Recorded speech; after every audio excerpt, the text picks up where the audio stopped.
Cool. So the audio's working. Everything's good to go. All right. So let's get into today's last reactor tutorial. We're going to be looking at, well, workshop technically. Tutorials are sharper. So today we're going to be looking at warp volumes, which allows you to sort of teleport around a space. We might look at player property volumes, which allows you to sort of dabble or mess around with different post processing effects, even jump height and gravity and running speed and stuff like that. And I also have this idea of sort of a multiplayer thing, so you need at least two people to do something. So, say for example, I'll use a simpler version of having two or three people needing to be somewhere to open a door where they can then go in.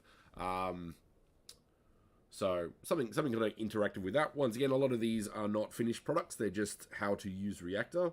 Um, but hopefully, this all sort of inspires you to create some really cool, interesting stuff. So let's jump in.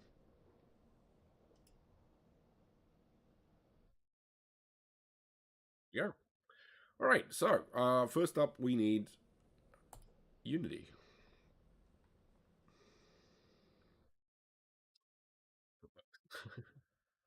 There we go.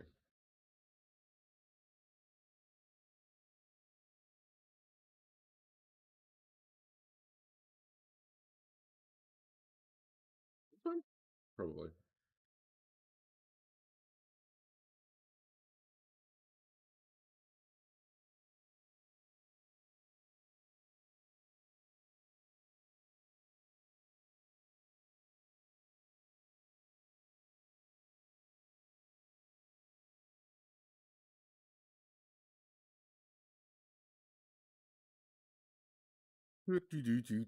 So, how's everybody today?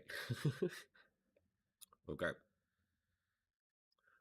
So we've definitely got like a growing list of reactor avatar assets. Sorry, um, in this, but we are going to sort of remove them for now and focus on some other ones. So let's go. Once again, I like creating sort of ecosystems in an asset so I can move that one asset around. So let's start with a warp volume.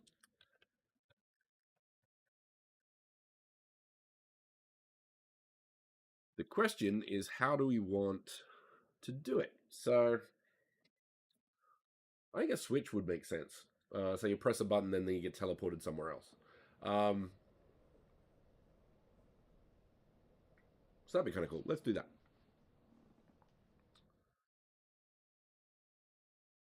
Cross. All right. So we have a switch in here somewhere. um, not there. Here we go. All right. I believe we put. I've done too many. Interactable. That's the one. So if we drag that in there, unpack that, then we can do what we want with it. Um, no, that's a door. I don't want that one. Elevator. This one.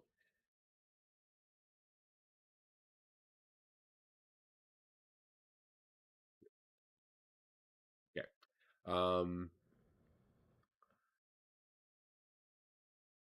Let's worry about cleaning it up later. Switch. I would like to put that on a box because switches by themselves are a bit weird. Cube. Holding control to sort of snap things a bit easier.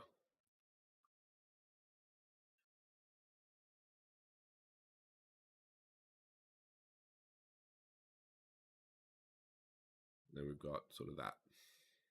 So it works. Um,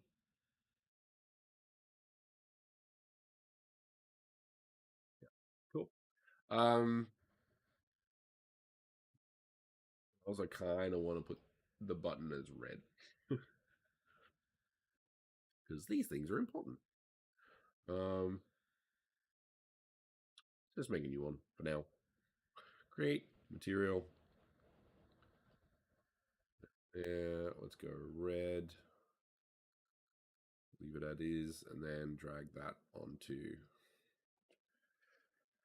our switch. There we go.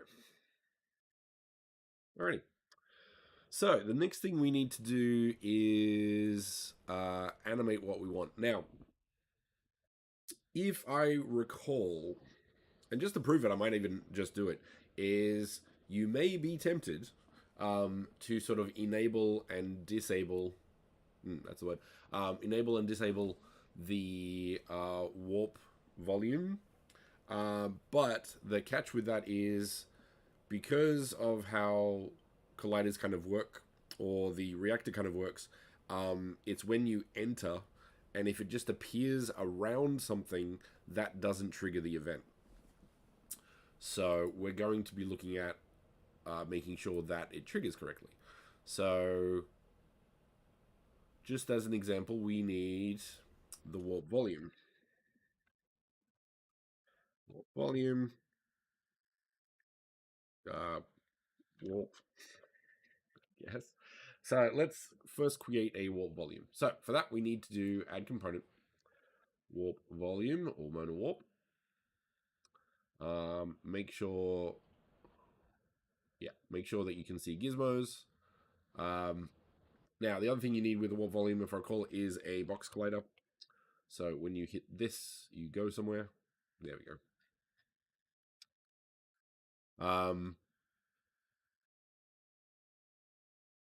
I say a lot. I apologize for that. Not something I've trained out yet. Yet. Instead of does that make it better? More interesting, perhaps?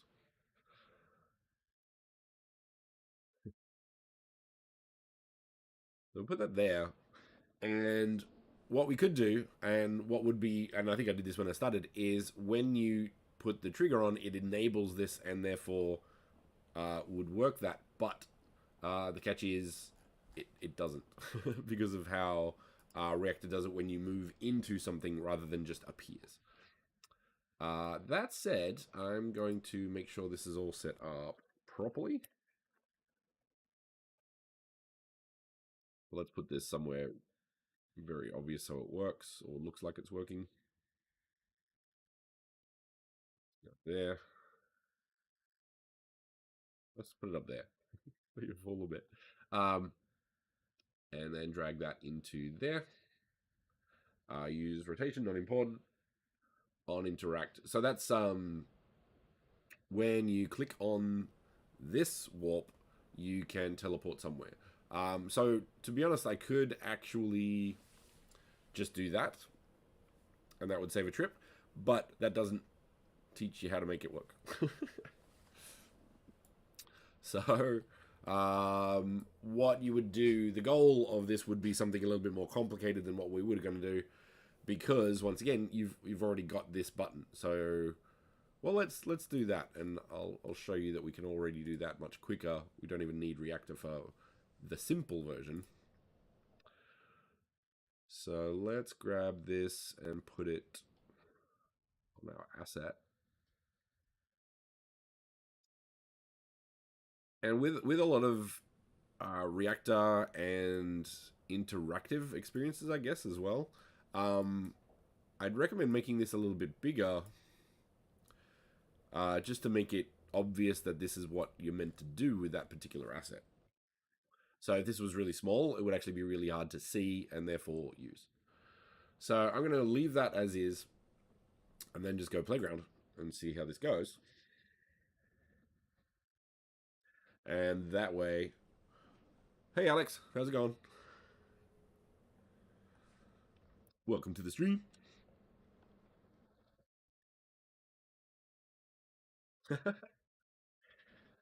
What am I going down in history for?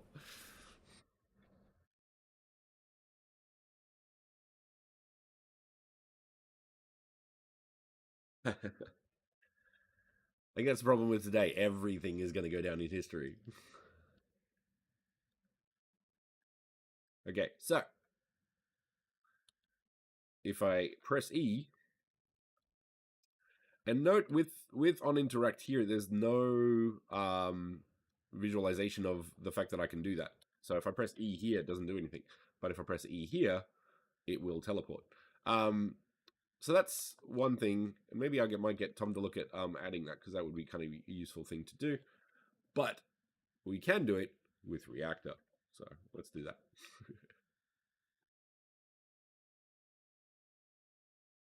So back to our wall volume. We've got that. So in that case, let's just add a reactor for the text point. I think that might be enough.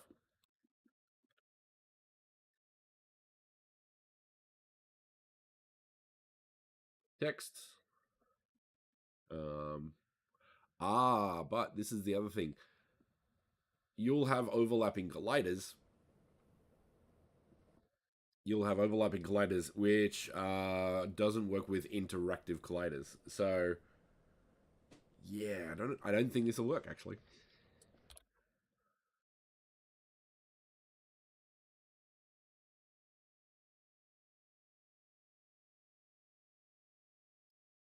Box collider. There we go. And what are you working on lately, Alex? You got any big projects coming up or currently working on?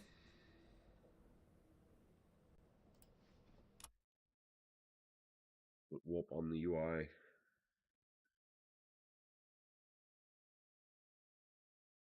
Yeah, I'm kind of interested. I want to see if this works. I don't think it will.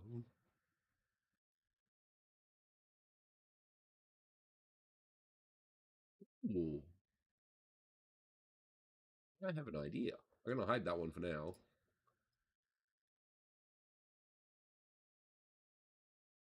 Do this.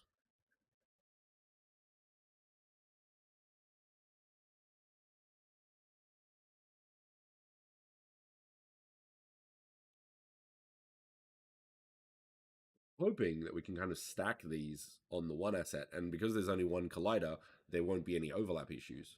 So that'd actually be really cool. Let's give that a shot.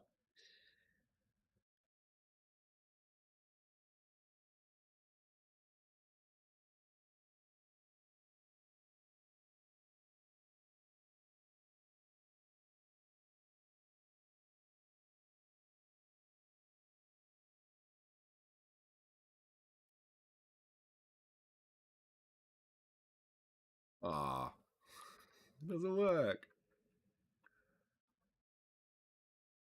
Interesting. Okay. Man, I thought I was onto something cool.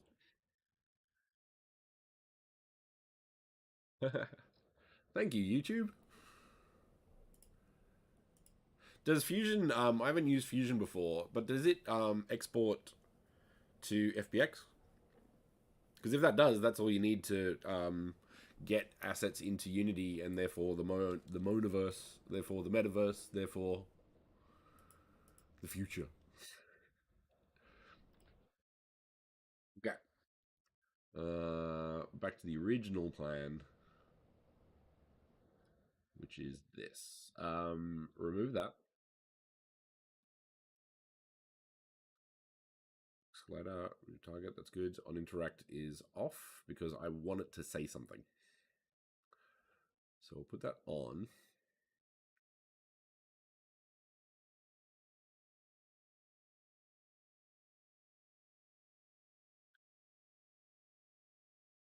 Yeah, I'm more of a blender guy myself, but that's because I come from sort of game dev, um, and yeah, because I come from game dev. That's the other reason. Ah, and it's free. It's great and free, which is a rare mix, but pretty good. Okay, we have our warp now. Usually, I will do the animation first, so I'm going to do that now. So we want We don't really want any other animation. We just want it on this one. So that's cool.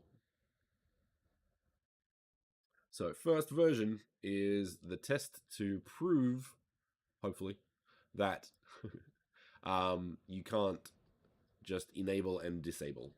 So warp, enable.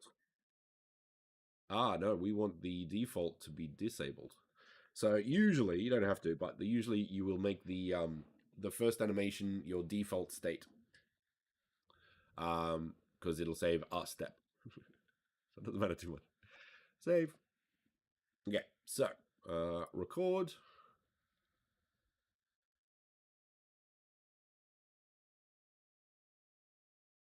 Okay, hang on. I'm gonna turn that off because we're moving away from on interact, so this is an area effect. Gonna be all Dungeons and Dragons on this.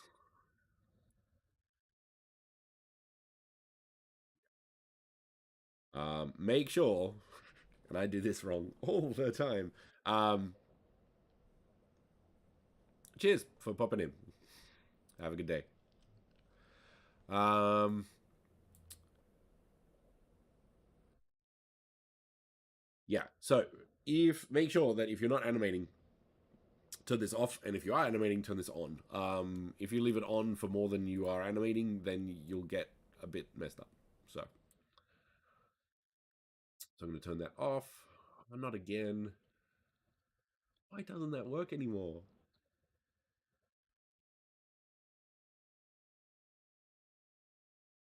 That used to be animatable. I'll look into that actually, because that's a weird one. Hang on. Unity enable is not animatable. Animatable. Yeah, there we go.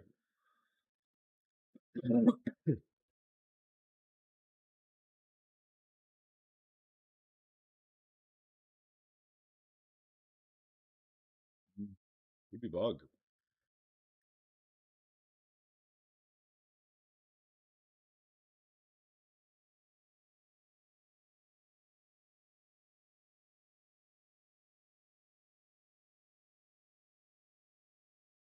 Hmm.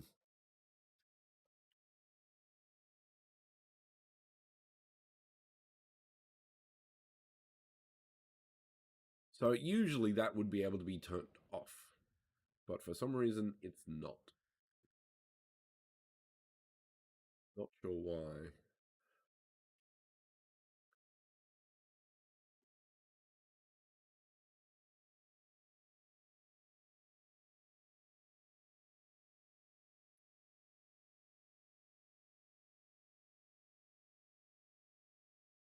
Okay, I'm gonna try one thing. Um, just because I would like to be able to do this. So I'm gonna get rid of the animator there, and I'm gonna put the animation on this one, and then I'm just gonna use the previous one. No, that's interesting. In the past, that has worked. I don't know how or why that isn't. So let's see if we can maybe turn this off. See how it turns red? That means it's animated. So we'll try that and see how that goes. So with that, we have a disabled, and then we need a enabled.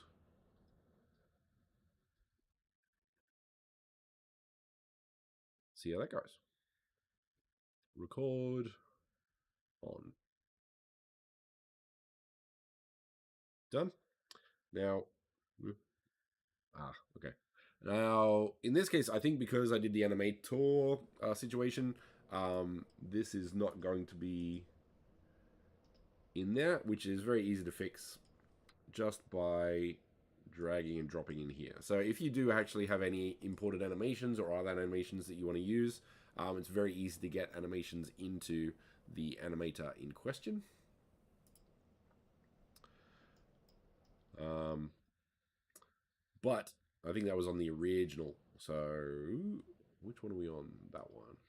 So I can get rid of that. Yeah. Get rid of that one. Click on this one, which is this one. And let's set up our parameters and stuff. So we've got, what's the best way to do this? Probably a trigger, I think. We just want it to happen, right? Every time we click on the switch. So warp.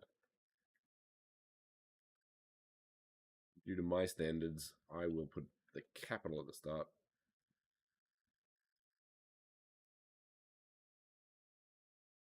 So has exit time, warp, and then automatically come back after done. That should work. Well, that would work if the collider thing works, but I don't think it does. So back to the warp. So we've got the text there, which is good.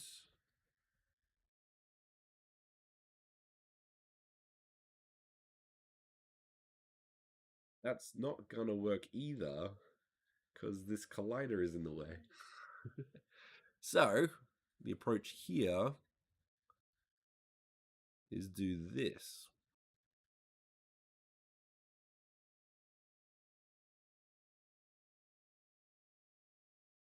Right.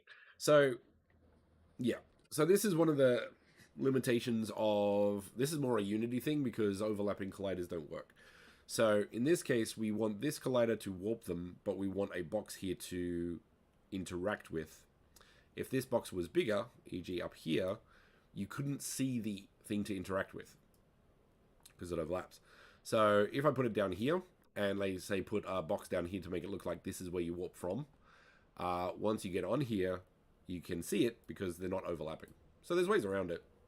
But yeah, it's a thing. For sure. All right. So back to the point. We want this on interact. So I'm going to do warp. The game object with the animator. And once again, just check. So warp volume, animator, and that has the warp parameter, capital P. That's important. It is a trigger, and I called it what value. Now, because this is a trigger, I don't need a value. Doesn't matter. So that now, when I interact with this, turn the trigger on, e.g. go up here, reset that, and then that's that. Save.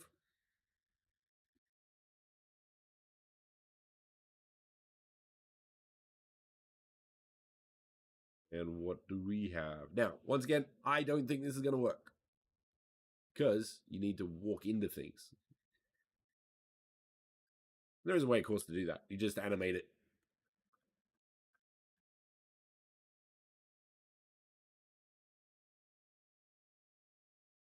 Okay.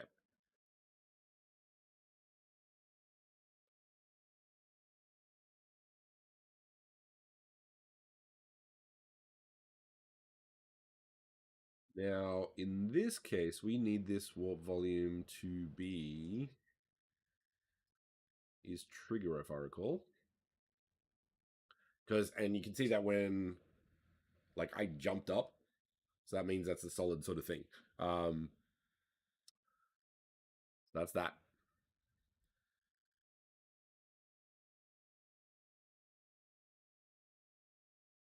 Why didn't that work though?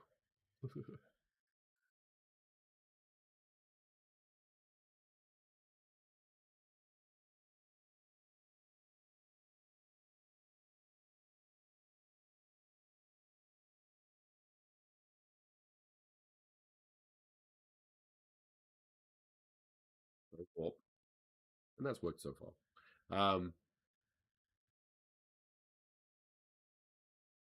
Player interact. That should work.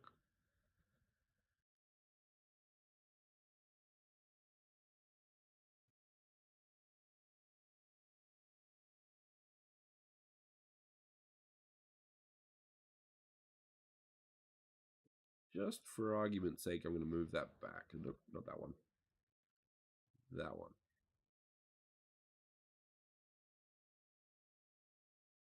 Oh, there we go. Save.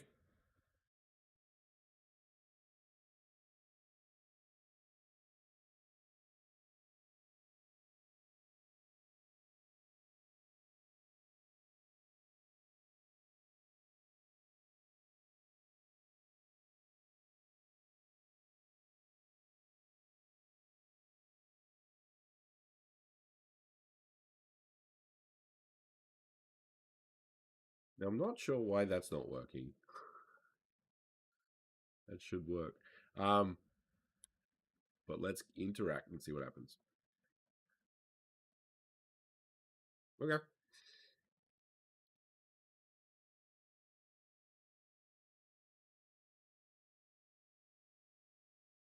Now the thing is, if I'm over here, that shouldn't work because it'll be too far. Yeah.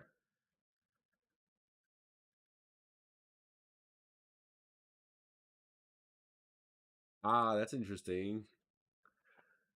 So what it'll do is I can run through it because it's a trigger and then it goes away. But if I trigger it, it should yeah. Okay. So it depends on how fast I get into that area. Yeah. Okay. All right, that works. Um, so it turns out you can do it that way. Now the only catch, and I'll have to look into this elsewhere, is why the warp text wasn't coming up. Um, this one. So not too sure why that, because it works when you click on it. So not too sure. So that's that one. Pardon me. So basically, once again, just an overview of this, because turns out it does work. Is basically animating the warp volume itself with turning on the box collider and off collider. I wonder if that's why it worked. So if you enable the asset, maybe, not that I could, but maybe that's why it wouldn't work. But if you enable the box collider, it does. Not too sure. But note with warp volume that this has to be an is trigger. So that could be a part of it as well. So all I'm doing is animating this on and off, and then using Reactor to turn it on or trigger that enabled, and then go back, and then that's it. That's our warp volume. So that's that. Next one. Any questions? Feel free to ask in the chat, or of course put it in the comments section if you're watching this afterwards. Next, what was the other one we're going to do? Player properties volume. So let's. How can we do this one as a reactor? Because like with player property volumes, well let's just add one. Let's move this guy around somewhere else. You can go over there. And this is why I like putting them in an asset because it's very easy to keep it all composed and in one place.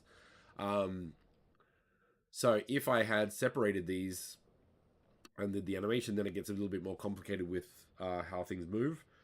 Position and animation is all based on its location with the parent. Um, so if none of the assets move in regards to the parent, then everything stays exactly the same. So it's a really good way to sometimes do workarounds or creating assets that are sort of self-contained, so you can move them around as you need to. So that's pretty cool. All right. So let's get a PPV in there, and then we can play around with it and see if we can do anything fun things with the reactor. Unfortunately, once again, I don't think the numbers that you have in a player property volume are not animated, or you can't animate them. Unfortunately, because that'd be pretty cool. PPV stuff. I don't really know what I'm going to do yet, so let's find out.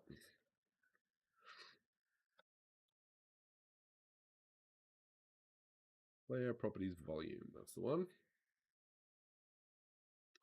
And as noted, we do need a box collider to count as the thing. And also turning that, maybe you have to turn that on to is trigger. Right. So with the player properties volume, all of these are -1, which is default amount, I guess you could say. So let's play with this a bit. What do we want? Gravity, jump height, walk speed.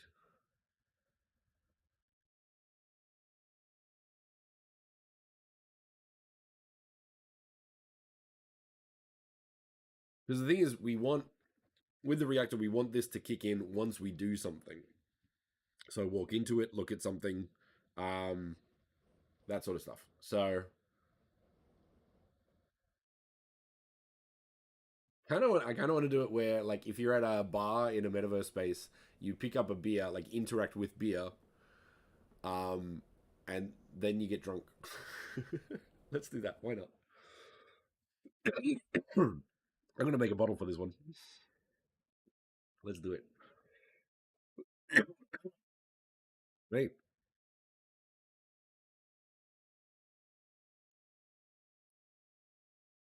One approach that I found, and I think I did this. I don't know what I did this for. I did this for a thing, but one thing I'm finding quite useful, um, in approaches to like round things, the technical version, is make a cube, get it to get the edge to where you want it. So, for example, I'm going to go GX, yep, and then press 0. Yeah,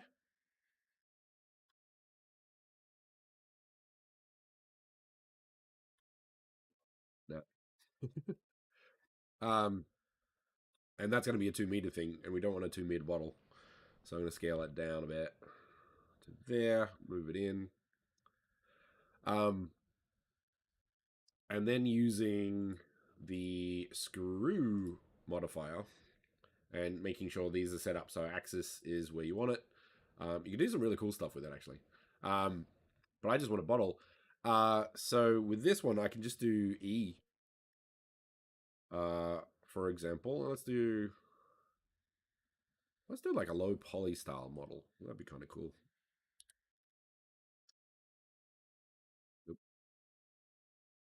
Yeah.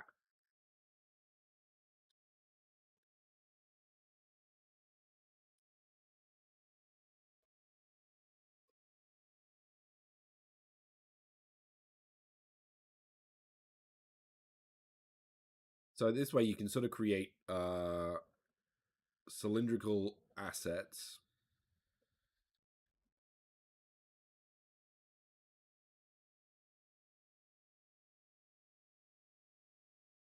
easily, quickly. Which is what we really want in life, I think. Now, note that because game engines use one-sided materials, if I look here, you wouldn't see anything.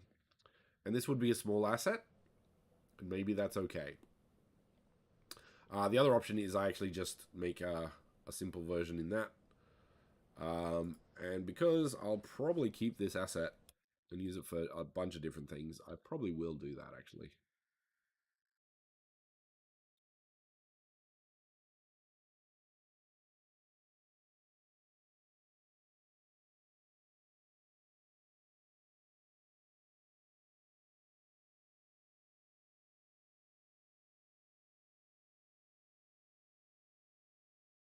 So we have our bottle. Now I can adjust the uh, things. Iterations, that's the one. Um, you can't really see it. So if we do that, maybe, there we go. Yeah, that's pretty. That's what we want.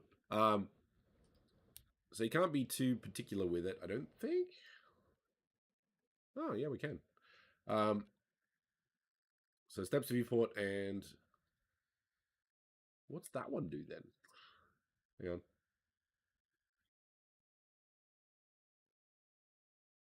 Let's just keep it at 1. Now, once again, the poly count is always important. So I'm gonna make this 12. Yeah, I think 12 is good. Um, and some other features that you can play with that, but this will be good. And once I create it, so go apply in object mode, I will make sure that these polygons, as you can see, they are not connected. I want them connected.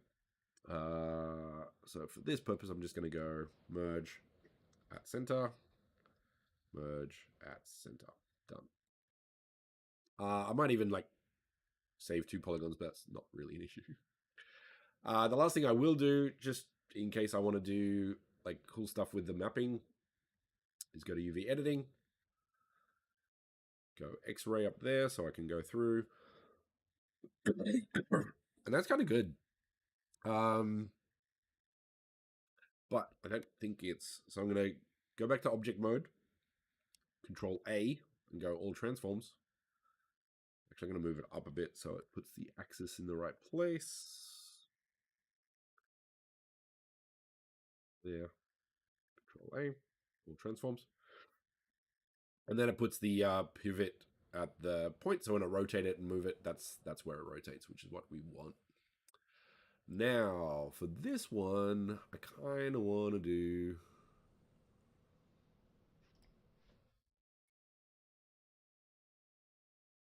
UV cylinder projection. Yeah. What kind of cylinder looks like that?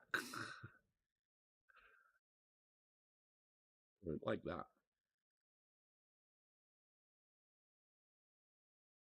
I think that's fine. Like that actually works.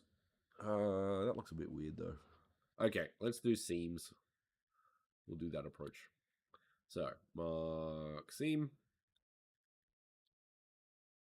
mark seam. I think that's it. Let's see what happens. Smart UV project. No, don't no. Unwrap. Um, the catch with that is this. So let's add a couple more seams, shall we? That one? Yeah, those two. Then we can get rid of those two because reasons. So clear seam.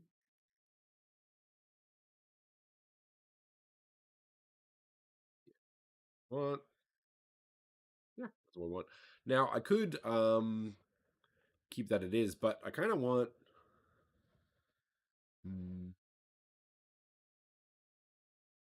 No, because if you put a glass texture on it, hey Plainworth, how's it going? Cheers. Um, if I straightened these and made it very neat, that would be very neat. But the UV here and the UV here wouldn't actually be correct. So this would, if this was flat, the UV, if you use the tileable material, would get kind of larger because that would stretch, right? So if we did this, so line Y, I think it is, yeah. So if we did this and then lined all of it up, the UV would change from the big area to the small area, which would probably not look very good. So we actually want the UVs to sort of be smaller here and larger here.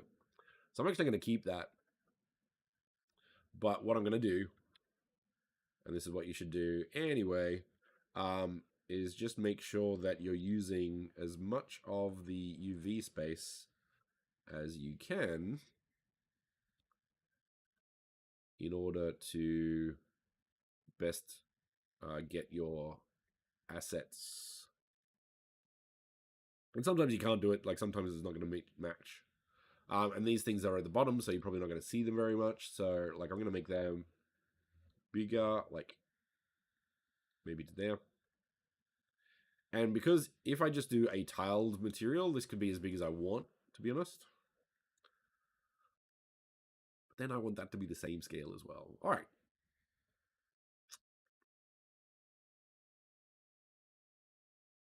There's a seam there as well, which will be obvious, so it doesn't really matter. So let's just move that down, I guess.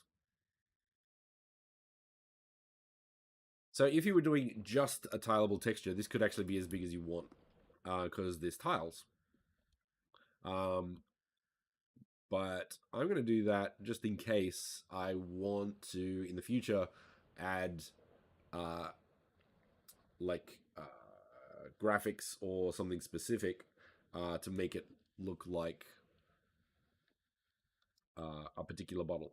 And on that, I'm actually going to do this. So I can do that.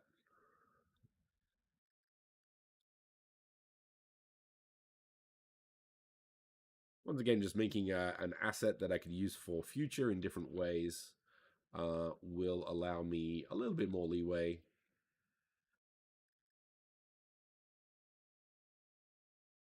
And then I can sort of move these around as needed. So X and Y are what you use.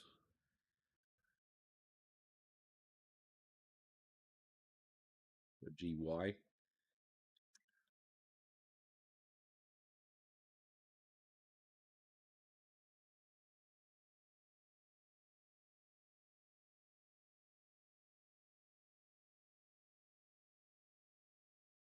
Good.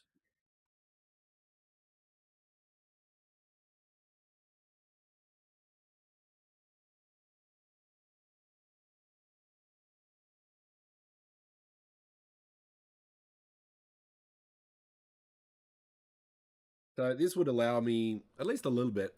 And like say for example, I could do it with these as well.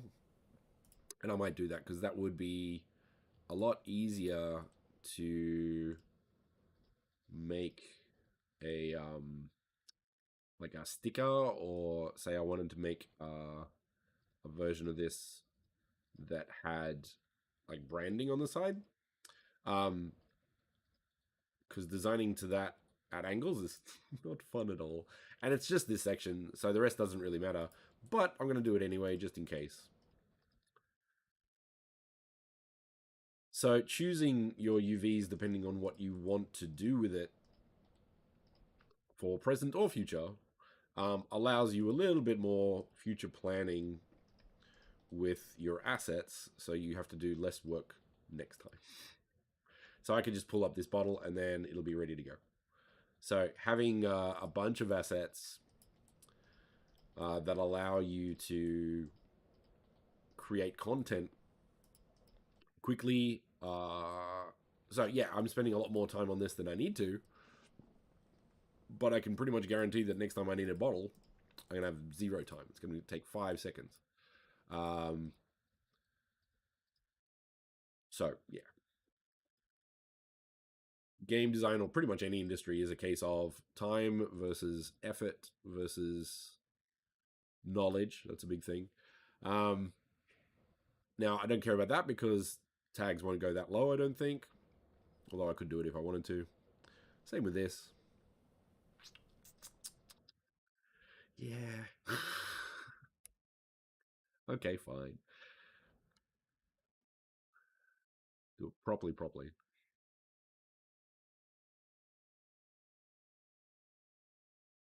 Like I was just thinking, like, do I want to get like the screw element there so it looks like there's a proper, yeah, very future proof bottle.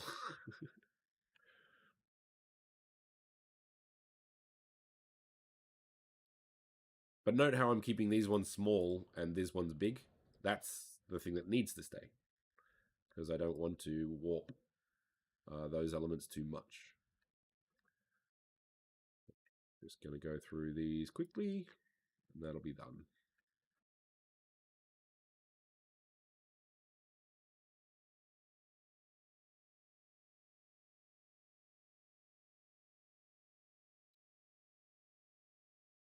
Now I won't do it on this because this is the inside of the thing. And because of that, I'm actually going to reduce the size of that. Because if you see it, and you're probably not going to, it's going to be very small. So I'm actually going to reduce that. Nope. To about, yeah, maybe there.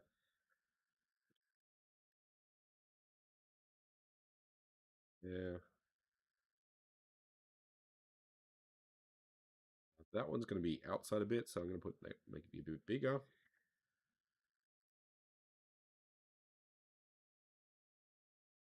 Yeah. Then we can scale everything up, which means it's using the texture better.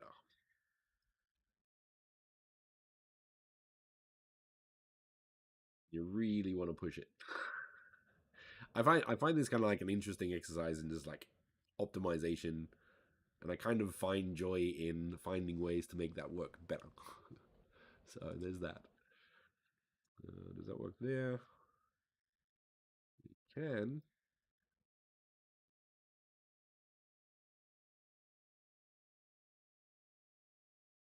Yeah. And once again, because that can't get much bigger than that, I might as well make this bigger again. There. So that uses the texture a lot better, if that makes sense, and keeps the scale all good. So I like that. All right. Slight tangent, but useful knowledge. So that should be good to go. Let's export that to FBX. Now, where are this? Workshops, I believe. Yep.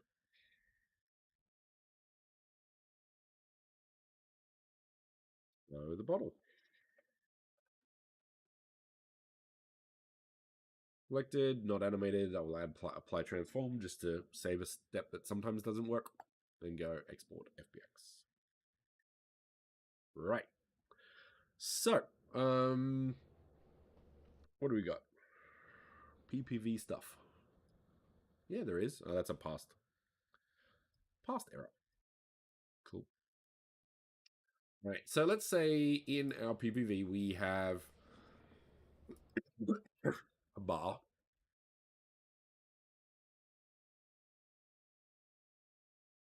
the most technical bar you'll ever see in your life. There we go.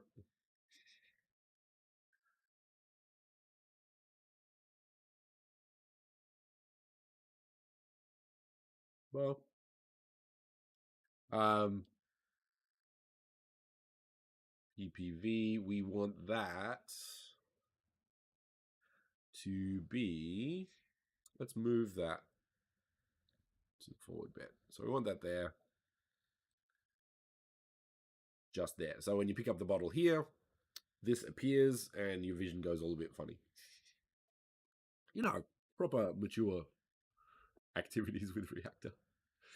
Um, so what we want, we mess it about. Let's.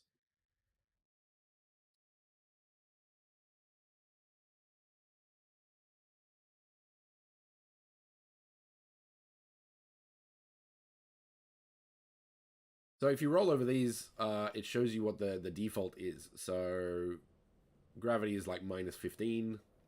Jump height is like 6.5. Chromatic aberration doesn't have any. So you'll have to test like how much this affects people. Because I don't know. Do I want one motion blur as well? Yes. Two. And maybe blue. Uh, let's put two on that one as well. Really drunk. Now, bottle. Where'd the bottle go?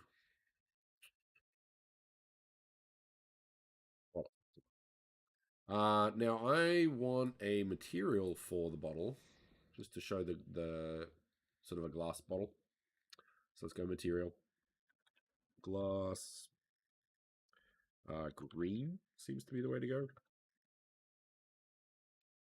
Now for transparency, you need to go to rendering mode and go cutout, fade, or transparent. Cutout is like depending on where the alpha is. So if it's like above 0.5, it'll be transparent. If it's below 0.5, it'll be solid, or vice versa. Fade is transparency that how do you like that is more performant. So I don't think this one takes into consideration reflection probes and stuff, and transparent does. So, depending on how important this glass is and where it's going to be used and all that sort of things, that's those sort of things, we can do that. So, we have our thing. Let's put the smoothness up. Maybe metallic?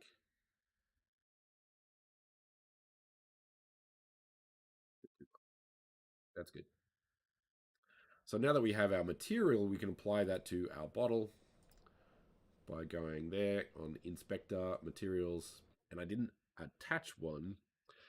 So I could drag and drop, but what I'm going to do is just add a material, which it should be.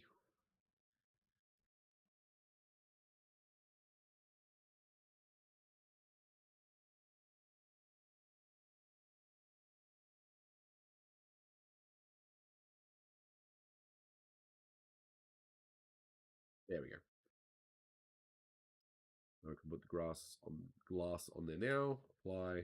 Then we have this fantastic green bottle that we can put on the bar. It's really big. Some, that said, I've seen bottles that are this size, so so if I want to, I could adjust the size in here, which I might do because it's not very accurate, is it? So most bottles are like 40 centimeters, so let's put it there. Once again, control, and just to prove it, you'll notice here you got scale wrong. You need that to be 1. So if you go control A, scale anyway, that'll go 1, and that should import correctly to the scale that you want it to. Otherwise, if that scale is something else, Unity might not do it the way you expect it to.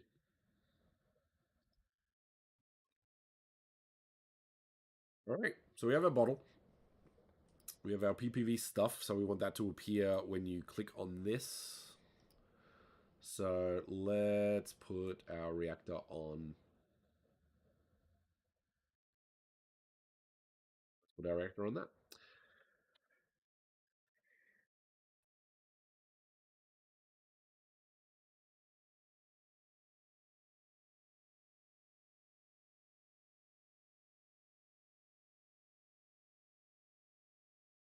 So adjust the size.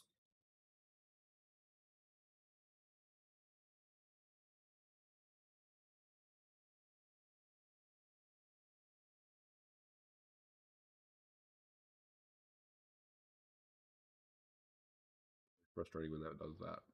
There we go. Cool. When interactable. So let's go drink.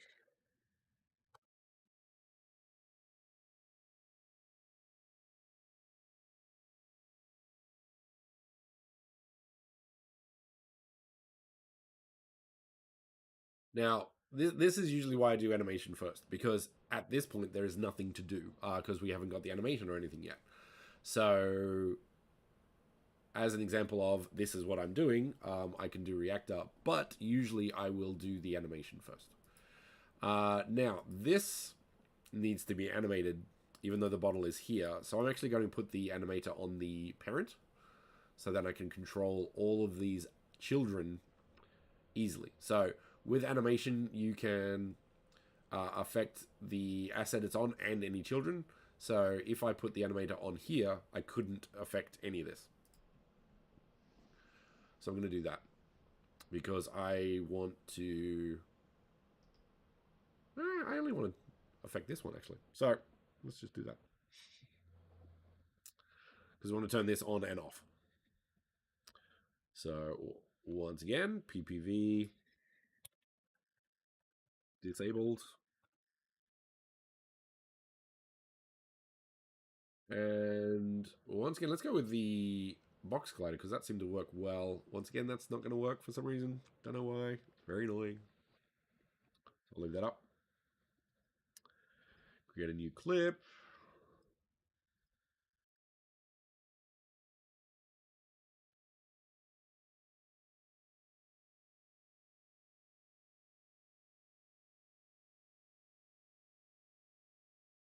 On.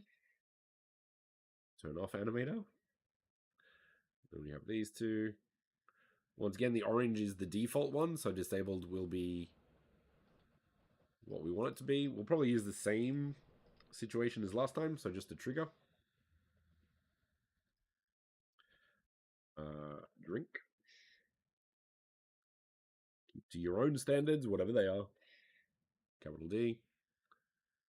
Has exit time is off because I want to drink whenever I want. And then this one has exit time after that's done. So I can adjust how long that is depending on the situation. So now that we have a parameter in our reactor, in our animator, we can go to our reactor and drag it in. So I put it on this object. So just to confirm, PPV stuff, animator, yep. The parameter was drink with a capital D. It was a trigger. Don't need anything else. Now, do we want this multiplayer or not? Kind of not. So, like, there's always going to be a bottle there until you drink it, regardless of if it's a single player or multiplayer experience, which is fine. So anyone can get drunk. That's great. So I think that's it, actually. So once again, just run through. When I drink on this asset, I will go to this animation, which will turn off this collider because that is animated and those are going to be on. Done. Let's go drink.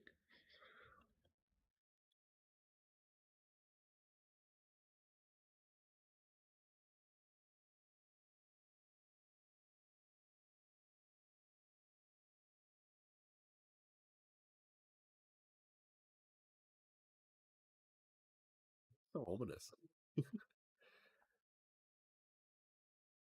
Yeah, the interact doesn't work again. For some reason, there's no overlap, so I'm not sure why that's the case. But let's give it a shot. Yeah. Yep. That works. Pardon me.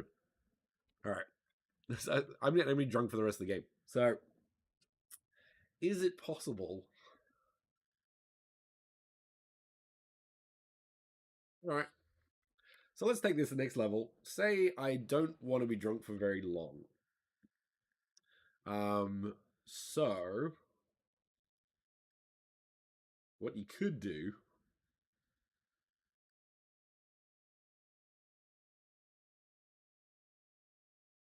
I actually like those settings, that worked well.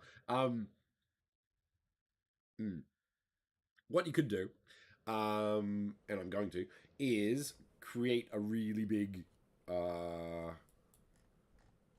thing.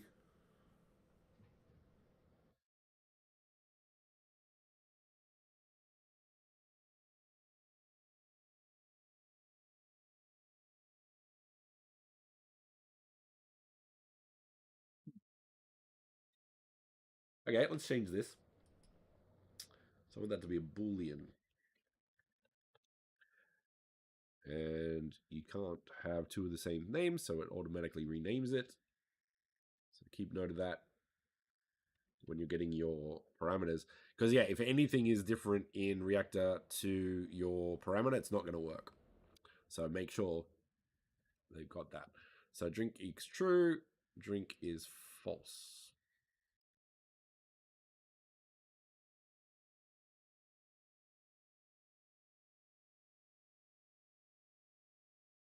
Time. Cool. So we want to turn that off when we want. I wonder if this is a thing that. No, if enable works, disable should work as well. That might be the one. So it doesn't think you exit the collider if the collider just disappears. So we'll test that. And if that doesn't work, we can do something else with that. So Yeah, let's do that. Um, so we need the collider here. On interact, turn it on.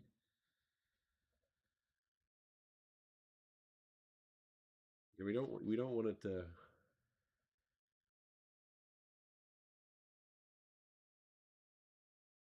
An interesting one. There's a few different levels in regards to okay. So I believe if a collider disappears, it won't trigger this event. Like if it just goes away because it stayed the effect stayed on even though it would automatically go off. So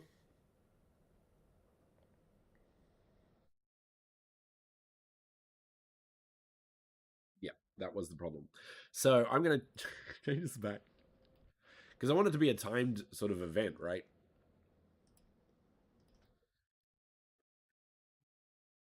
So what I'm gonna do is actually change the animation.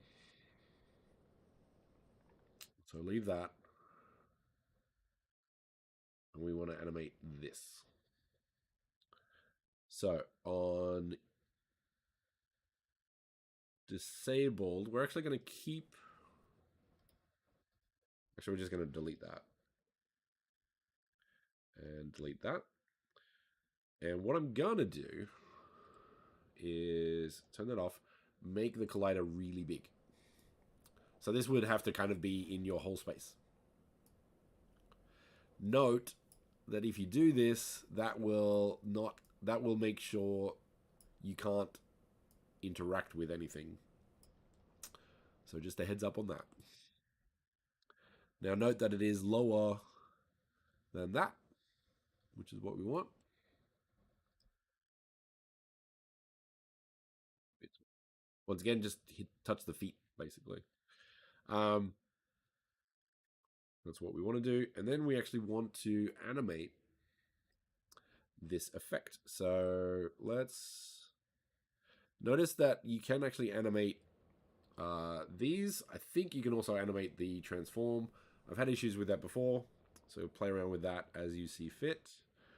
But I'm going to go with just modifying the actual collider like so.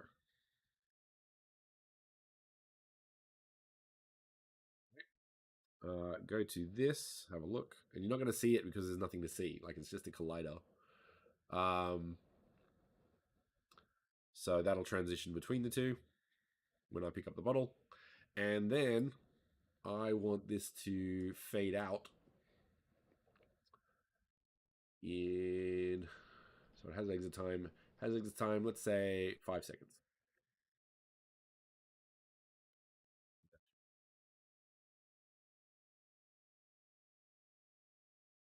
I'll be drunk for 5 seconds.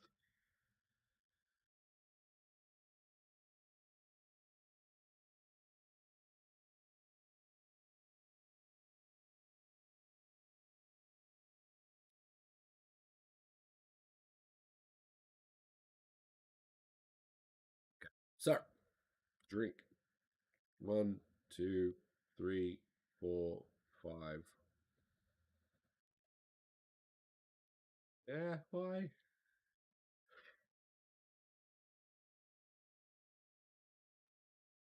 Okay, so that's a good test. So it doesn't go away, as in it doesn't go down. Well, let's figure out why. Um,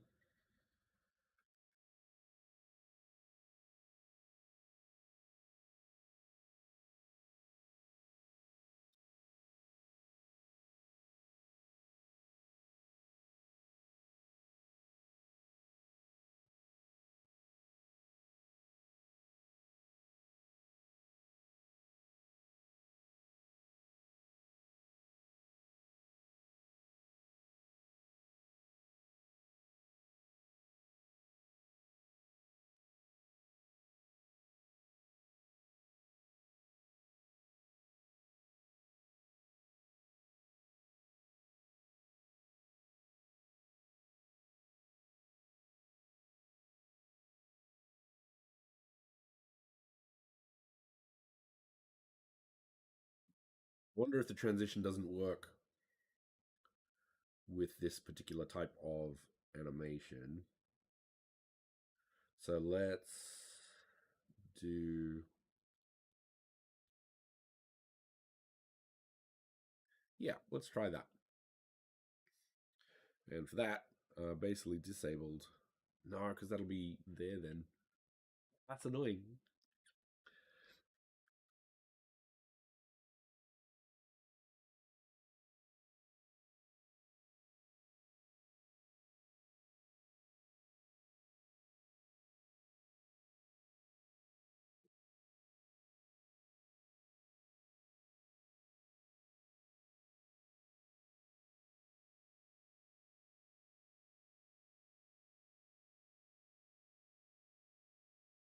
Try that as well.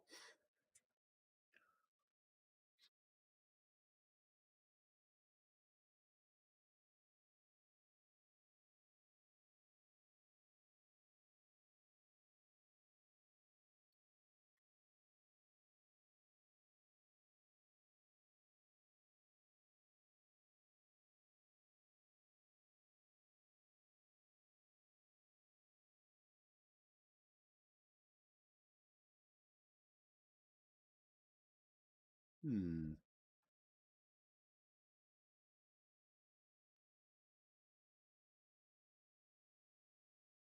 So the catch is like you can see it because it's still there, so it doesn't go down.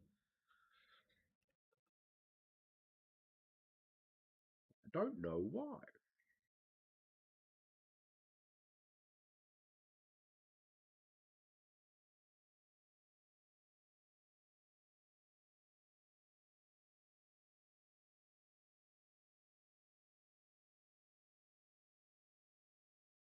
Ah, that's why.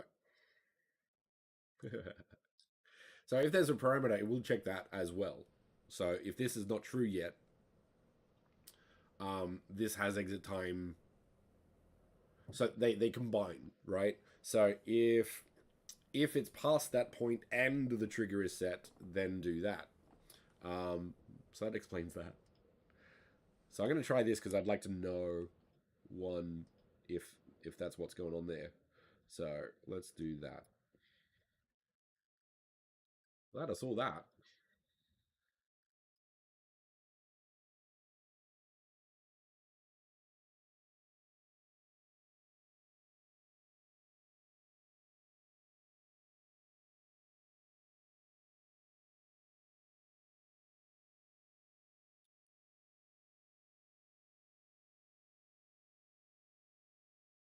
There we go. Hmm. So we have a drink for like a shot. Let's make that a bit longer now that we know that works, and then move on. So, one more time. This is based on the reactor. No, this is based on the animation. Return with no parameter there at, I think 10 seconds is good. Gets the hint across anyway.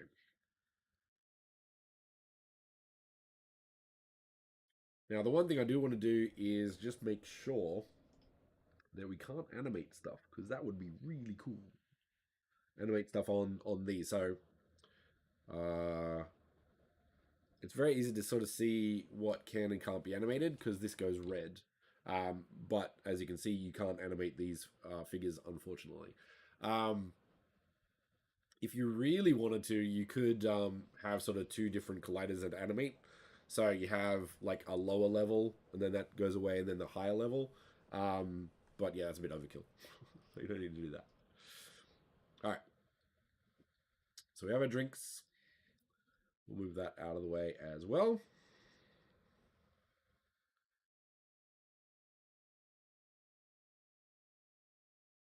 Now, note once again, the issue with this one is if there is anything inside this collider that you want to interact with, it probably won't work because of how ray casting works in Unity. So there's that, unfortunately. So I might just reduce that a bit. a lot. Might give the idea. Yeah. No, not that. That one. Okay, last thing for today.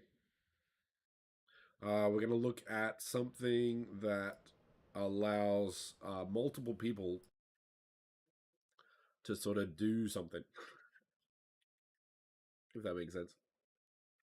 Um, so for this example, basically, I'm going to look at three people standing on something together to open a door. The catch is, I'm not three people.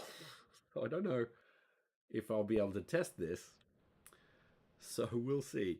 But this should be pretty easy to set up. I just won't be able to test it. But we'll give it a shot. So once again, new ecosystem. Try door. Which door do we want? Let's do the sci-fi door. Because that's a cool door. There we go. We want 3 boxes.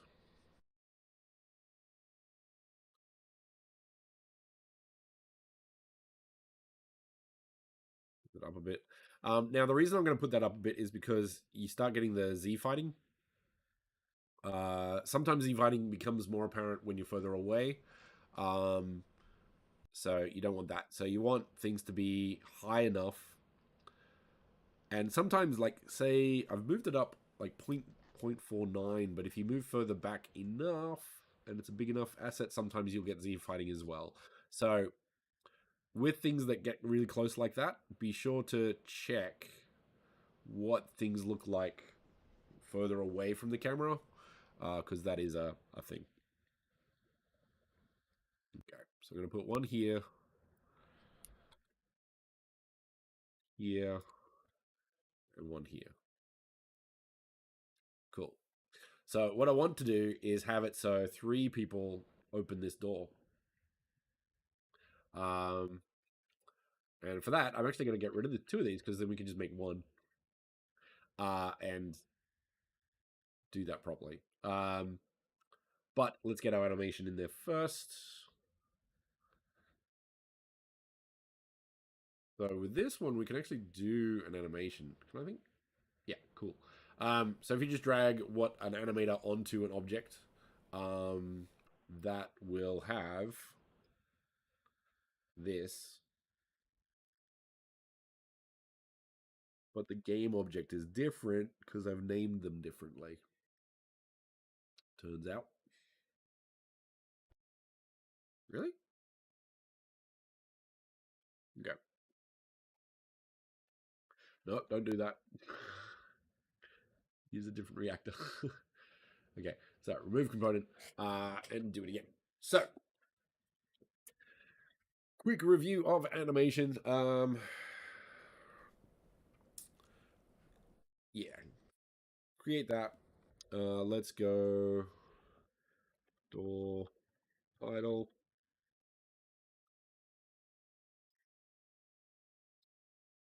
You want to animate all of the assets that you want to animate so it knows when it needs to go back what to go back to. So I will usually make an idle, move all of the things I'm going to do, and then create the new clip.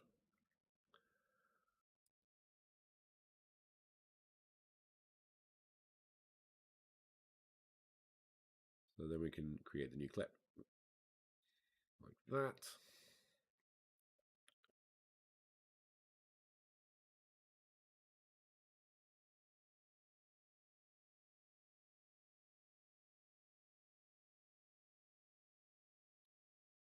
There we go. Now this, of course, could be anything. And this transition I'm going to do through.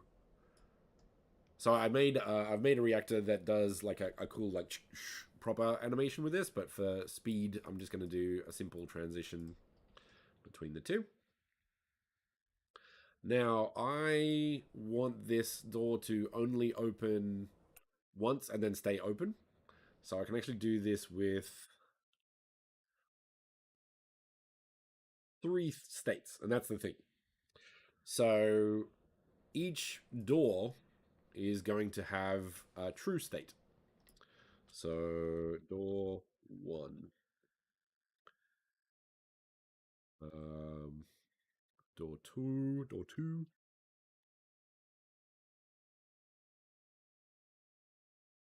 Yeah, no, that's weird. And door 3,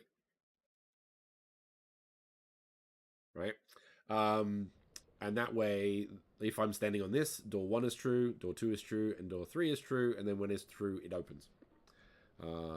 Super easy. And for that, all we need to do is slow down the animation. That's cool.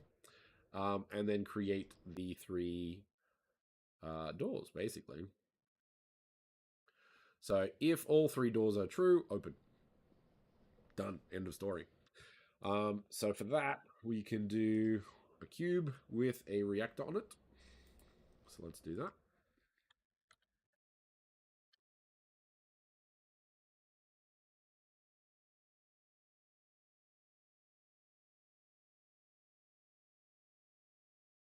And let's do on enter trigger and on exit. So we want it to reset that. So if you're off this, it resets that to false.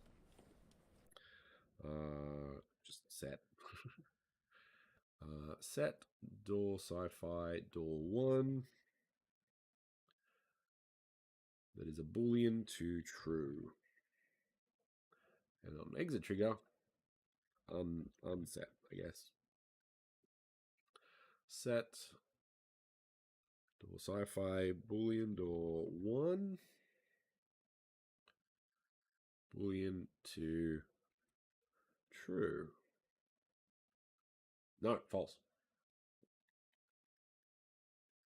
There we go. Okay, that's good. Now, the reason I need 1 is because then I can just copy it across and then change those, and done. But this does not have a box collider yet.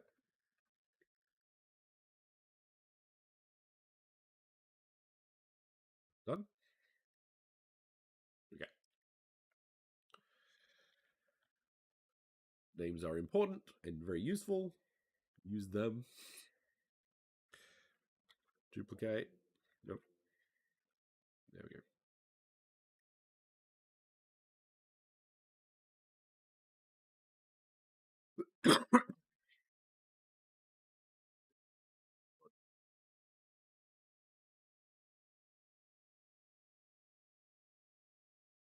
Yeah. And once again, like, you don't need to name some of these things. These ones, though, you do definitely have to change. So, door 2 is true. Door 2 is true.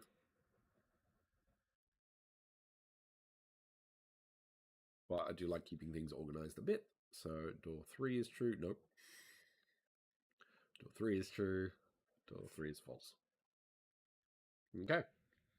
Um, I can't check this.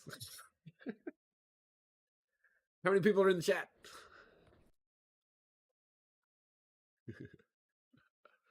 um, so theory is this would work. So you'd have 3 people on here, and each of these would track this one, and because those 3 states are true, it would open the doors.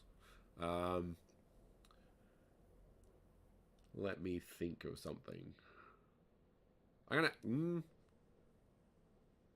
gonna try something. Can you do multiplayer by yourself? Let's see. So I'm gonna save this. Uh, Build the playground, and let's get this up on my wallet and see if we can test it. Not sure if we can.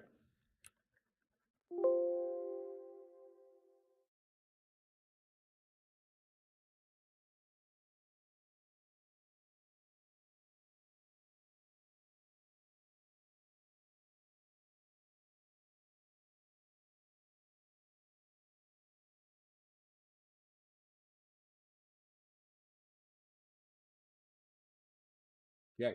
Let's go to drafts. Let's get a new draft.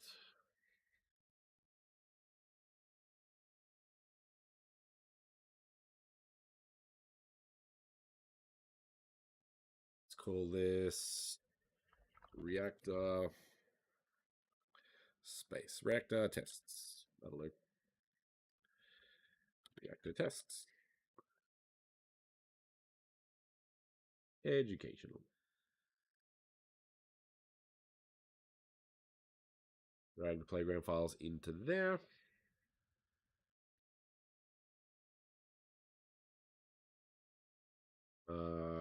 Sure. Okay. Now let's see.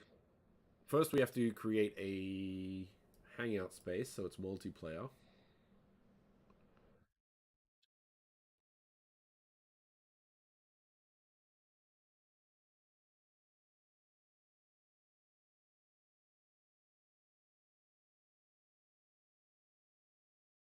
Okay.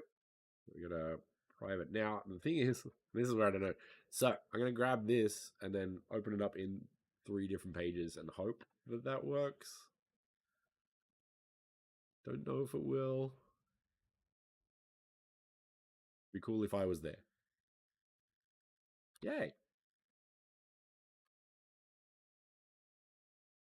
Hello, me.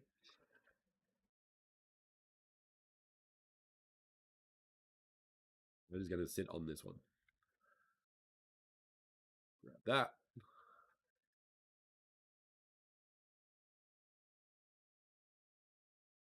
Hi, me.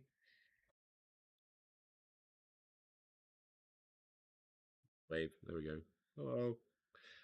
And that's the thing. We've got a new emote and emoji wheel. So we got C will bring up the thing, so he's going to sit there. I think that's the best place for him. And you also have Z will be an emoji wheel, and you can move these around as well. So that's some pretty cool stuff that we've added. So he's going to be there, and then we got this guy. There's that. Okay. Oh no! Why? Is it just me because it's me, or because this guy? Ah, interesting. So it works, kinda. That's interesting. Ah, did I send it to local by mistake? That'd be a bit weird.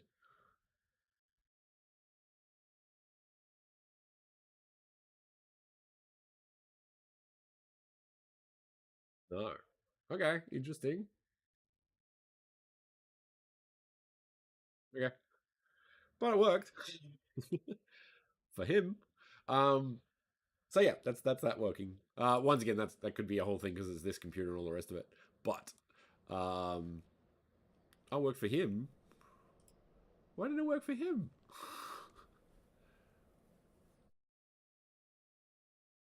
That's weird. Okay, interesting. That could very much be because everything's on my computer. But yeah, you get the idea. Um, so that's that. That works.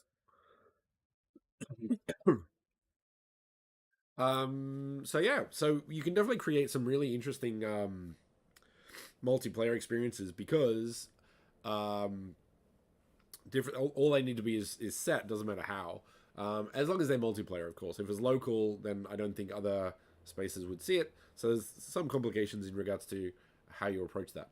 But when it comes to multiplayer things, and I think Scoob was the one who sort of suggested bringing up a multiplayer experience, it allows you to create trine kind of puzzles that if I have to be somewhere, and it's good with like true or false situations because as soon as you get away from that location, it turns that parameter off so it doesn't work when somebody else switches something or does something. So by setting up different reactors that combine into one result, you could do some really interesting multiplayer experiences and spaces with that sort of approach. So I think that seems like a good spot to wrap it up because we've got sort of like 2, 3 different reactors there.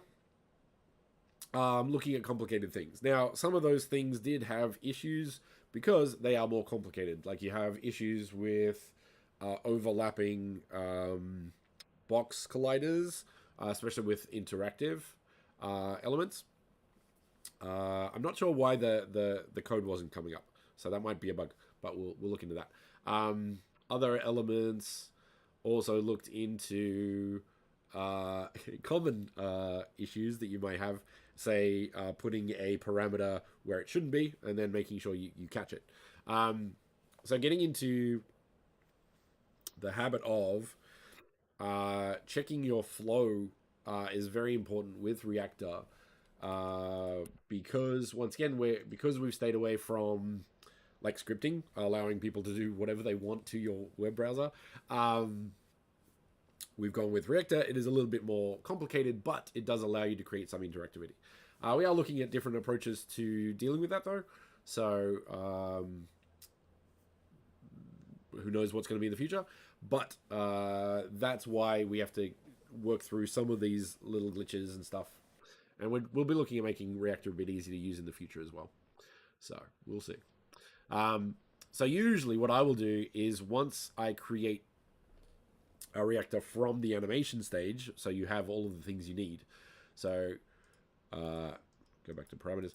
So create the animation, make the connections, add your parameters, then add the reactor itself with the box collider. Once you've done that, then I start going backwards, right? So click on reactor, have a look at the values, make sure those are spelt correctly, or just correct in general. Make sure the value is correct, make sure the parameter is correct based on the parameters that you have. So capitals and spaces and spelling, stuff like that. And then I will go back to the what it's trying to do. So once again, once these are true, do that. Make sure that your conditions are correct. Make sure if it has exit time is on or off as you needed. The timing is correct.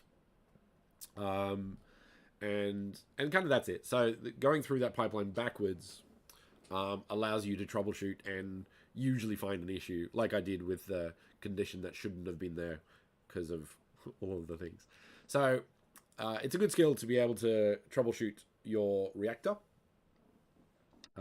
using that kind of technique. And I do that. Now I've gotten into the habit of doing it at the end of every reactor. So once I've put it in, I will double check it just to save a run if it doesn't work, and then do that. So I usually catch things on the first time, usually. So there's that. Other things that I would like to do. Actually, we might do one more because this is something I'm interested in seeing. One thing I want to do is basically a shooting gallery because we actually have a reticle. Have a reticle now that sort of changes a couple of things. Let's put it over there. Next and last. This is the last reactor. If Chad has any questions, of course, feel free to ask them. Otherwise, I'm just going to make a shooting gallery of one thing to shoot. I'm going to put this over here a bit. I'm going to grab my bar, put that over here.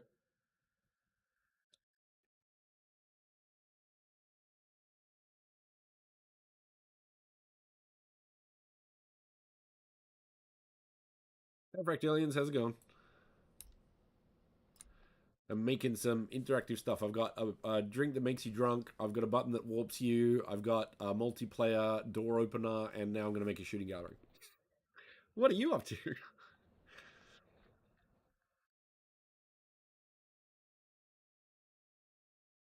Okay. All right, empty. I need a new asset. So let's hide that one. This is a cylinder.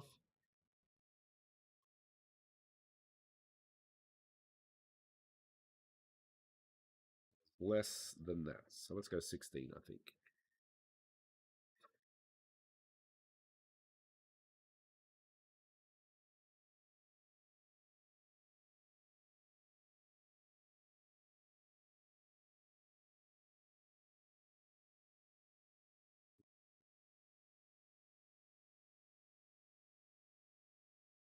Forgot about that. It's cool, but it's also not.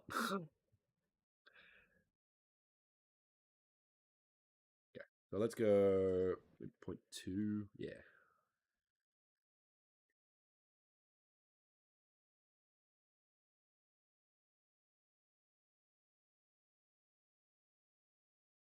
What? Yeah.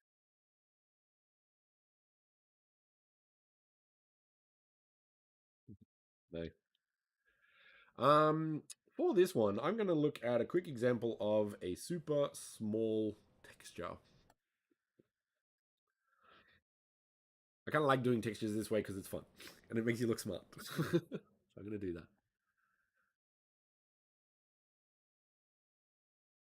This is going to be target, and I have two colors. There's no texture, so like with low poly style assets. Um, so let's go. Let's try it. 2 by 2.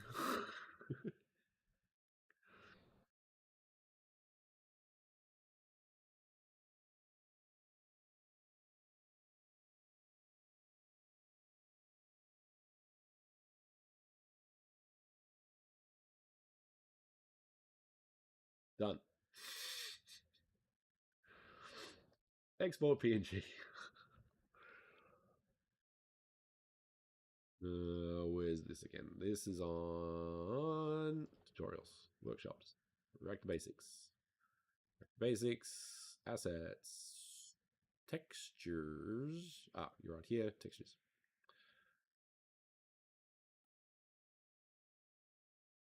Diffuse. Even though Unity uses albedo because reasons. Okay, not that. We need this one. Okay.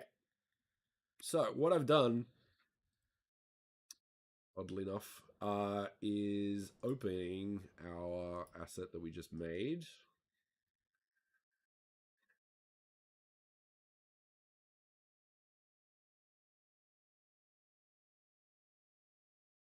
Very small, and that's fine because it's just as needed. We want this run, and I'm using control to sort of. It'll select all of the. Oh, I kind of want that to be. Yeah, okay, fine. It'll select all of the shortest route to where you're going. So it's a quick way to sort of select polygons. So we want them to be there. So I'm going to split those, move them up here, and then everything else I'm going to move over here.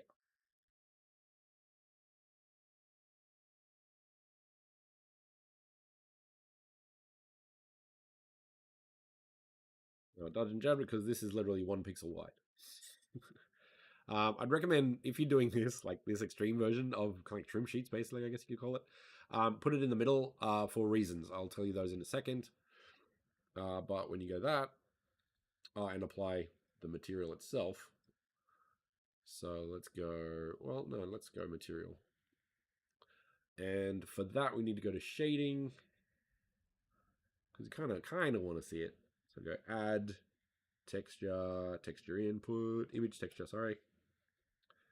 Open.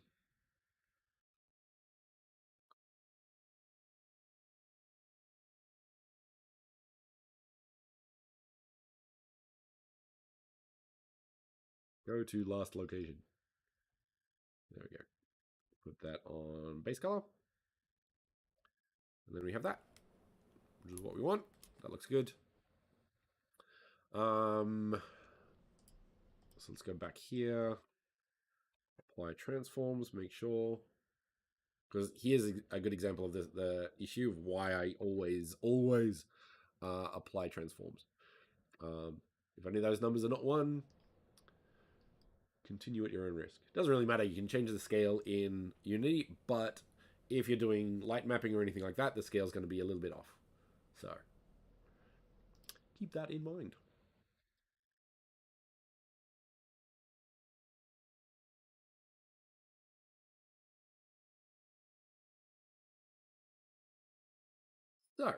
So we need our target.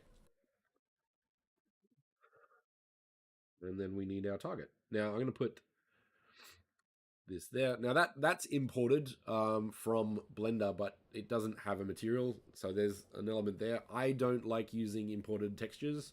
I will always make my own, just because Unity does its thing. So unless it's a basic material, I will usually make my own. So let's do that. Target. Now notice how one, it's very small, and you got this blend here, right?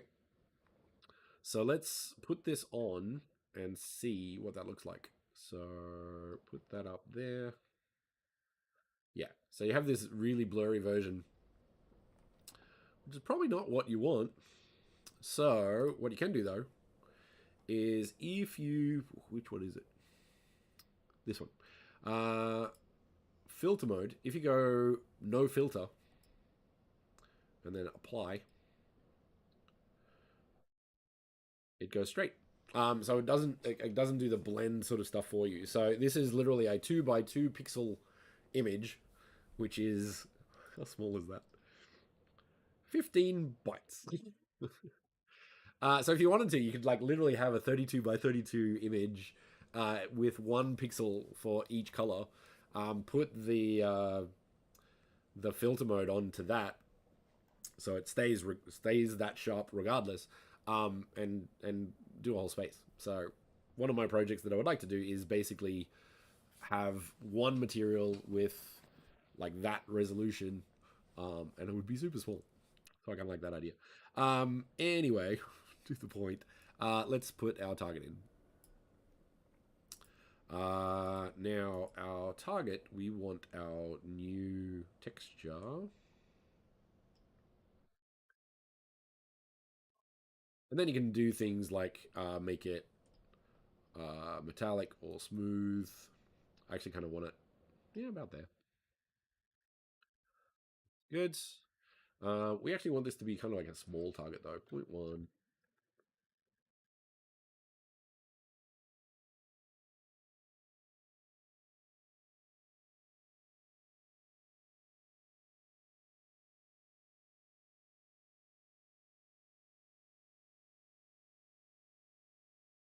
Notice when you drag something into an object that has different settings, it will keep what it looks like when you drag it in. So when I had the target, like that was at 10 times because it kept the size based on the parent, which was 0.1. So just a heads up on that. Maybe 0.2 is better. Yeah. We'll also keep the position. So yeah, a few things with that. Now I want this animation to sort of rotate from that point. So you can use like empty game objects to sort of rotate. So if I animate this with pivot and local up here, I can do that, which is what I want to do. So yeah, let's do that. Let's get our animation. Once again, that's my approach. I will do the animation first and then get the reactor component added later. Let's create our idle. Our idle.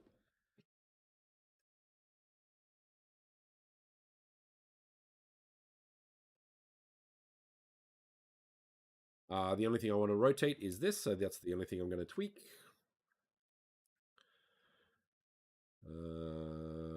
Target. Hit. Again, record.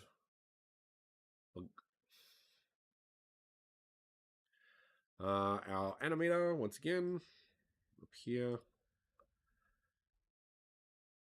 Hit. We need a parameter. Let's do hit.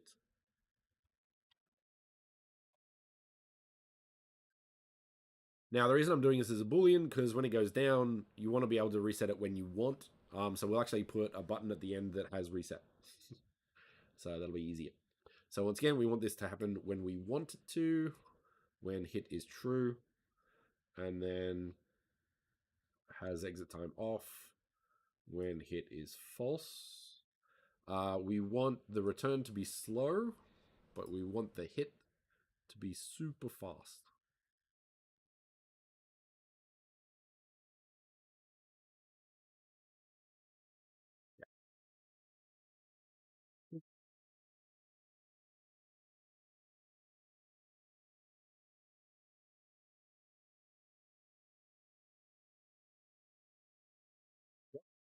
Now, of course, you can make this look how you want, but that's what we're going to go with. Now, let's put the reactor in the asset. So when we drag the asset, it'll be all together.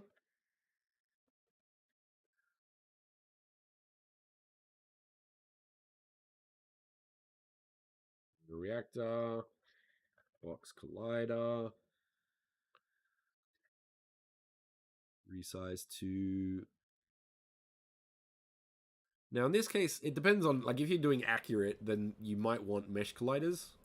So if you want, like, different, a point system, which you could actually do, maybe.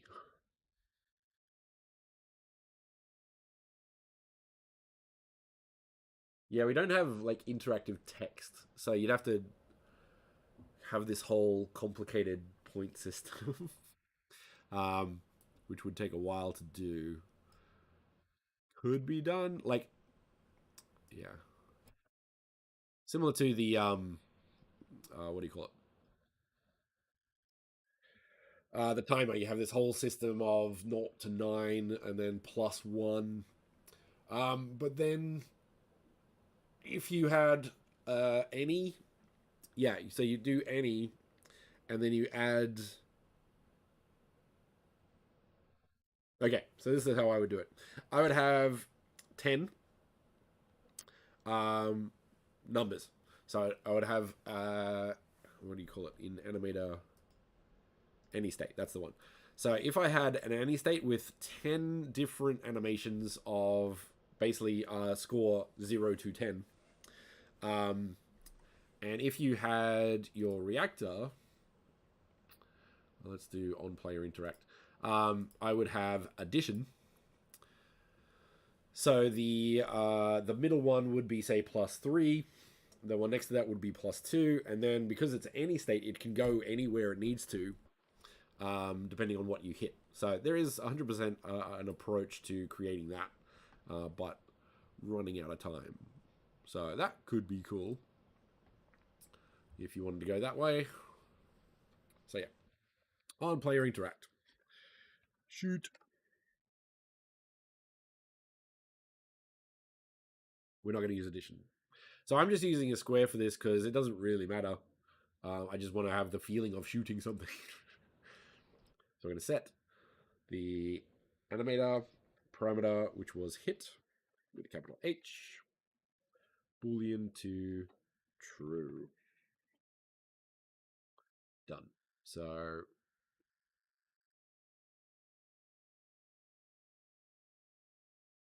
I actually don't want a text prompt. Not that they've been working very well today. So there's that. But yeah. So shoot, target, animator, hit, go here, hit true, do that, and then we'll worry about this one later. So that works. And that's basically it.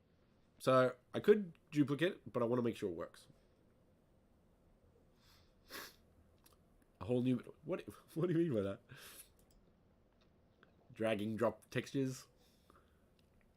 Or you mean the small one?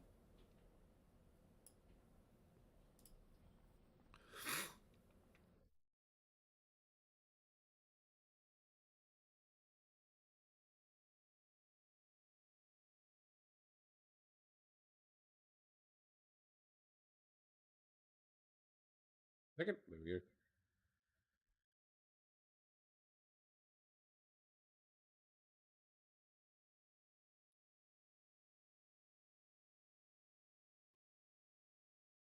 That's cool. I like that actually. I've got a whole thing planned on this. I want like little ducks and stuff, like proper. What do you call it? Little festival shooting galleries. And once again, audio is a big, huge thing. So having that audio kick in when you hit it, so that's good. And then we just want to duplicate that,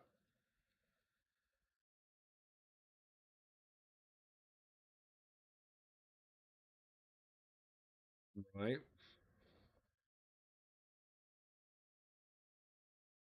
Check the material, like the metallic and normal map. And the thing is also in Unity, the light of the object depends on the light in the whole scene. So if any of your lights or the skybox or anything like that have any particular tints to it, that might change the color as well.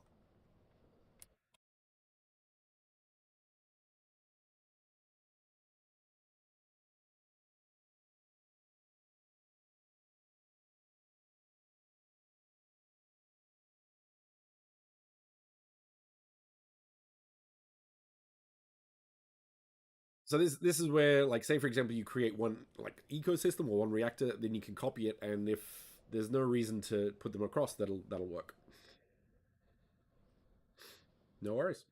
Happy to help. We also want a reset button. Let's get our switch.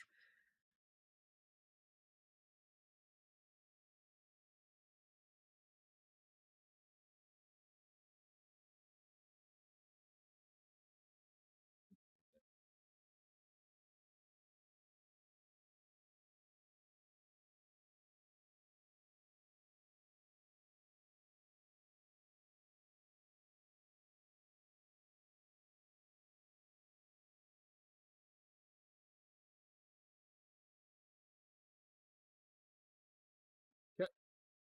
Now with this one, all we actually want it to do is reset all of those four things to false. So that's pretty easy to do. So let's do that. Create empty. I'm not going to put it to child. I'll just put it there. Doesn't really matter. Reset.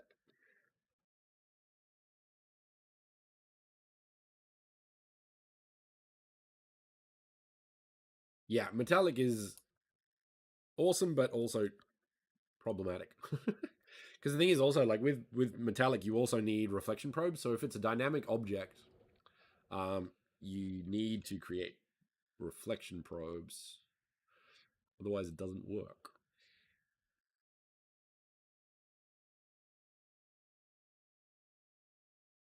That said, you can use reflection probes, which is cool.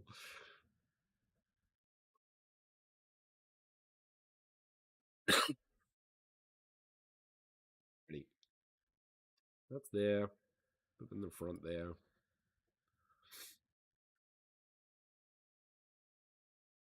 All right, we want this to be an interact. Reset. Now, because we have four assets that we're going to reset, basically, I'm going to create one because when you create a new one, it will take all of this information um, and just duplicate it, right? So this is a boolean. We want it to be false. Very common misspelling. So cool. And notice that this target one, target two, target three, we actually need to do that three more times. So notice how that all you need to do is drag that in, and then it's done, then it's ready. Good. Super fast. Good. Next. I think that's good.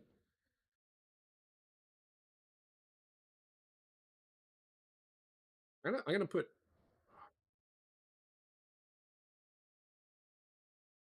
that Y. Is that Y? Maybe.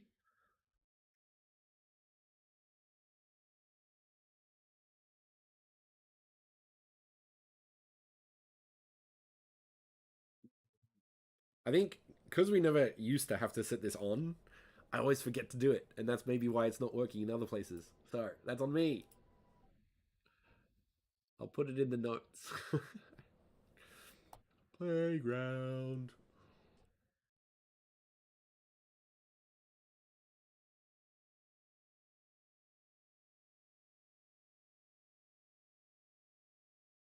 What? I don't think it's saved.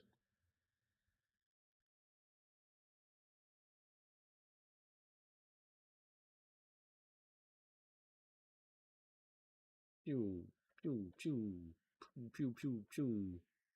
Dunk. This is actually really quite cool. Ah, ah!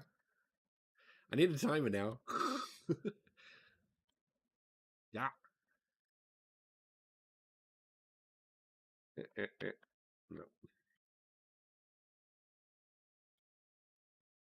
No, not bad.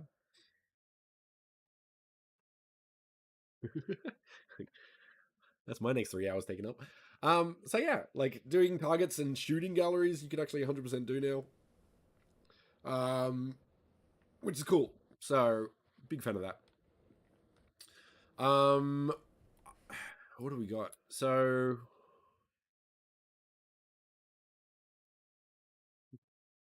my warp button and my drink button. 5 seconds, 10 seconds, I think.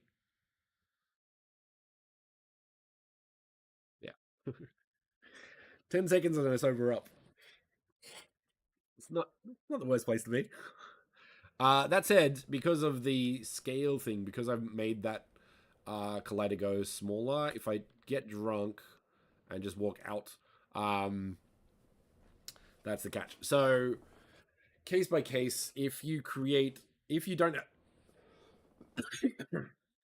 pardon me, if you don't have any interactive elements around your space, I would have put that whole thing on the whole space, so you run around for as long as you need to, and then turn that thing off. But if you have a button here and you have the PPV over it, it might not be able to be interacted with. Now, notice how it's not working here, and this is a really good thing in like planning, like visual scope. So, say for example, if I click on this, which I think I can, it doesn't do anything, so I get annoyed. When the case is like I have to be here to do that, and then I get warped. So with things like that and all interactive elements like that, make sure that you have a visual guide to set expectations correctly. So in that case, and I'm going to do it because I think it's quite important. Um, I'm going to put like a box in front of the button, because I want people to know that you have to stand on it to use it. Um, kind of like that. Once again, snap, snap, but raise a little bit. And then I'm going to turn off the collider because it doesn't need to be there. And that's a process that it doesn't need to think about. I want the switch to be there, so it makes that clear.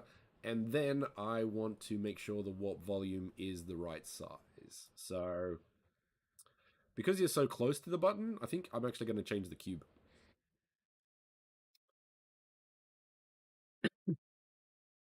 So let's go a bit bigger, a bit wider, a bit wider.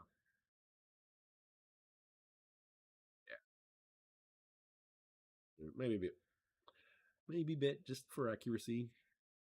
All right, we got that.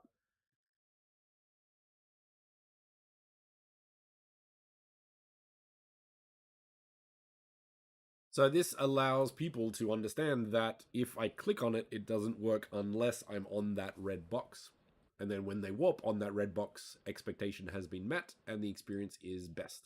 So that's a very important thing with like any game development or any interactive space. Like it could be real space, it could be metaverse space, it could be a game.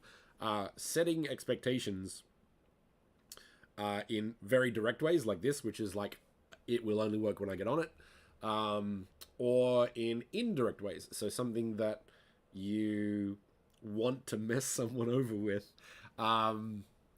but as long as it's controlled. So if you plan on messing with someone, then go for it. But if you mess with someone when you don't plan to, for example, this box is not there, I press the button and nothing happens, um, then why would they think to go and try closer?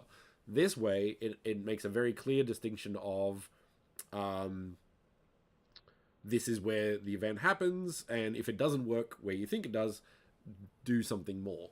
So there is a big difference between, for example, that and that when it comes to what does this button do. So there's that. So yeah, that's the slight bit of game development knowledge that I have. So let's do a quick summary and then we'll wrap it up. Good 2 hour session there.